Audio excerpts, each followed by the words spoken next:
Hello everyone. सो आज हमारे chapter का लास्ट टॉपिक है that is chemical reactions and equation. So खत्म करते हैं उस टॉपिक को। आज का वीडियो ज़्यादा लंबा नहीं हुआ। दो टॉपिक्स हैं, कोरिजन एंड रेंसिडिटी। तो शुरू करते हैं। First is corrosion.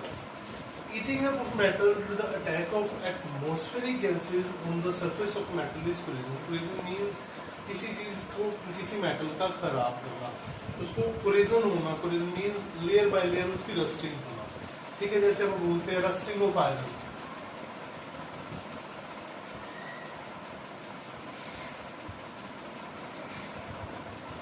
अब रस्टिंग ऑफ आयरन में क्या हुआ कि आपकी कोरिजन होनी शुरू होगी। किसकी? आयरन की। Iron is corrosion in the presence of atmospheric oxygen and moisture. दोनों के कारण ही क्या होगा, आयरन आपका रस्टिंग, उसे आयरन की रस्टिंग होनी शुरू होगी। ठीक है, सो इसकी प्रिवेंशन क्या है, कैसे प्रिवेंट किया जा सकता है?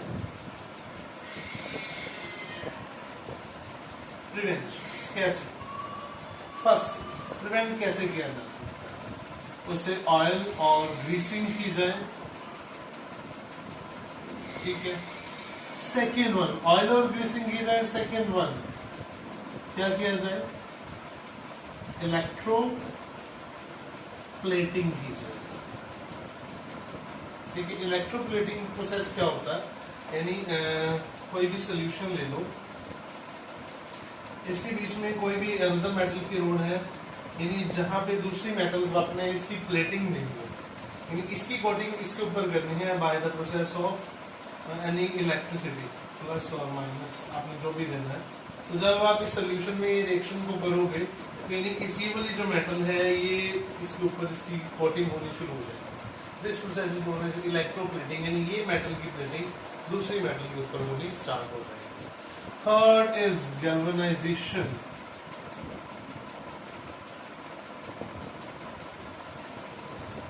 गैल्वेनाइजेशन एक ऐसा प्रोसेस है जिसमें आप जिंक या टिन की कोटिंग कर देते हो किसी भी अदर मेटल के ऊपर।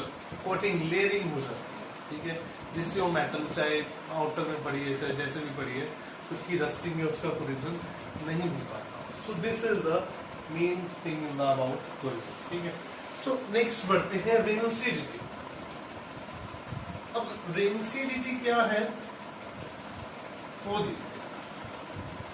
ये जनरल से मैं बच्चों के साथ रेंसिडिटी के बारे में मैं डिस्कस करता हूं।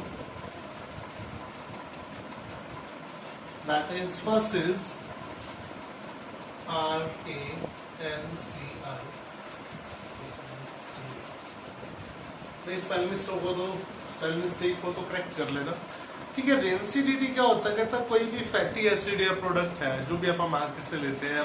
मैं बोलता हूँ बच्चों को मोस्टली कि आप लोग बाहर से पानी पूरी खाते हो, पड़ी रहती, खुली पड़ी रहती है आपके लिए। तो चलो अभी कोई होटल्स नहीं है जाके आप देखते हो प्रिजर्व करके रखते हैं जैसे भी, बट जब आप रेडी वाले देखते हो खुला होता है सब कुछ, तो उसके ऊपर क्या है, जैसे भी सनलाइट पड़े रहे माइक्रो ऑर्गेनिज्म, मक्खियां दिन में ना रही हैं, पता नहीं कहाँ पे वो लेके खड़ा है। ठीक है, तो वो क्या होता है, उस चीज की कंटेमिनेशन होनी शुरू हो जाती है।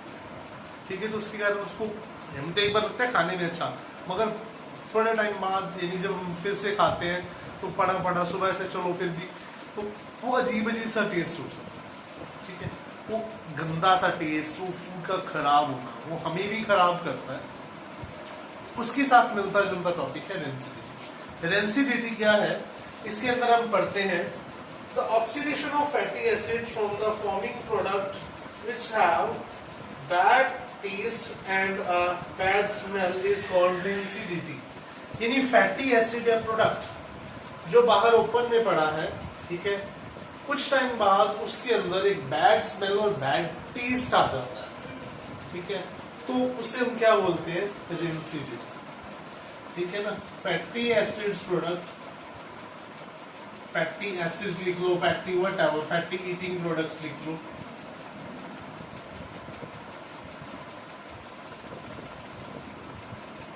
फैटी ईटिंग प्रोडक्ट्स, ठीक है, having a bad taste and bad smell.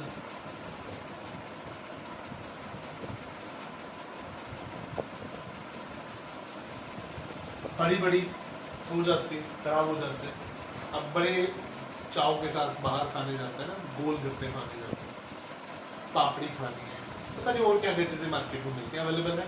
I am also foodie, but on that time avoid to the rancidity of the food. Okay, so rancidity को प्रिवेंट कैसे किया जा सकता है? मैं बच्चों को बोलता हूँ कि कैसे इस चीज को प्रिवेंट किया जाए। पहली बात, जब भी आप कोई चीज बनाते हो, आपने कभी भी देखा है कि घर पे या जो भी अपना चीज बनाते हैं, हम उसे सनलाइट से बचा के रखते हैं। Firstly, prevent from the sunlight, यानी उस चीज को आपने सनलाइट से बचा के रखा। ठीक है, packed in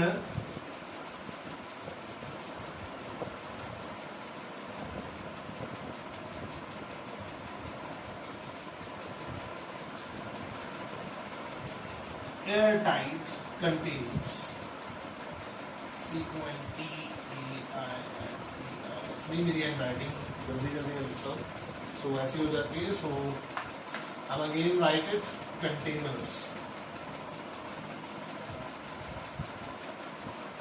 Okay, so third one is prevent from the sunlight, packing in airtight containers. Third one is क्या लिखना चाहिए? क्या लिखना चाहिए? Preserve, Preserve, preserve in the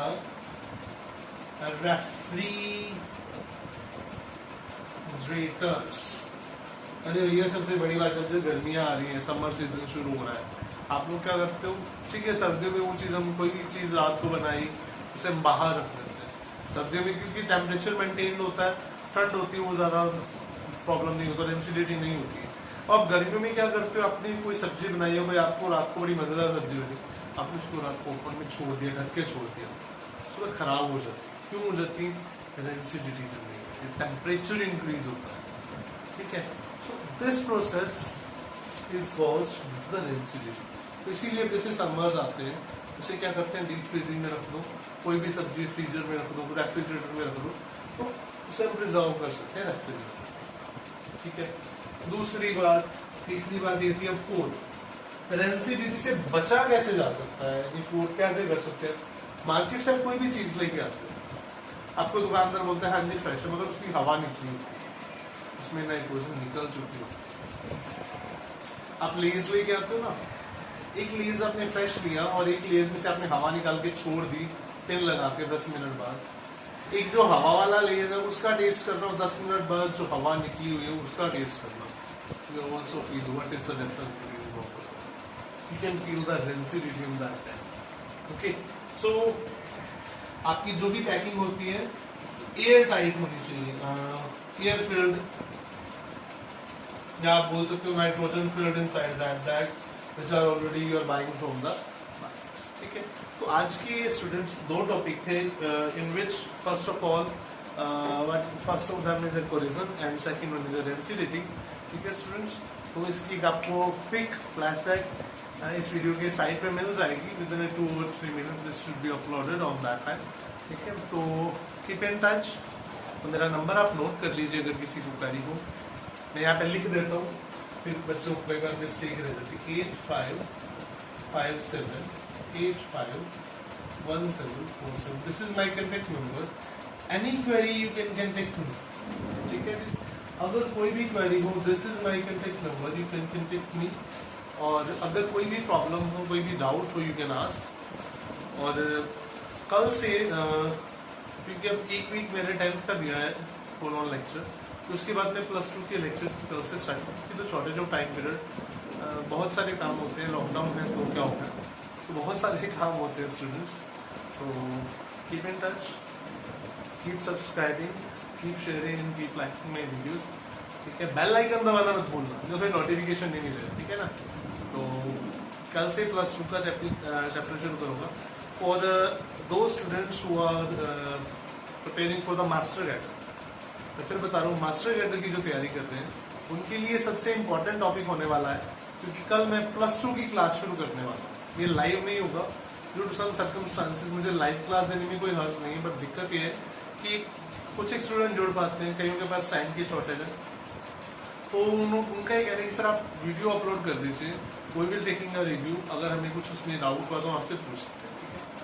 आप उस चीज़ को देखना कि मैंने उस चीज़ को कैसे करवाया है, अगर कोई मिस्टेक रहेगी तो प्लीज़ मुझे बताना ज़रूर, ठीक है। कई स्टूडेंट्स के फ़ोन आए, कई मेरे फ्रेंड्स के फ़ोन आए, मेरे प्रोफेसर्स टीचर्स के, कि सर ये अच्छा रहा, आपने बनाया, मेरी मिस्टेक्स में ओके आई अपोलोजाइज, आप मेरे से बड़े हो, आपका एक्सपीरियंस है, you can tell me, I can change which I want to change. Okay, so thank you students.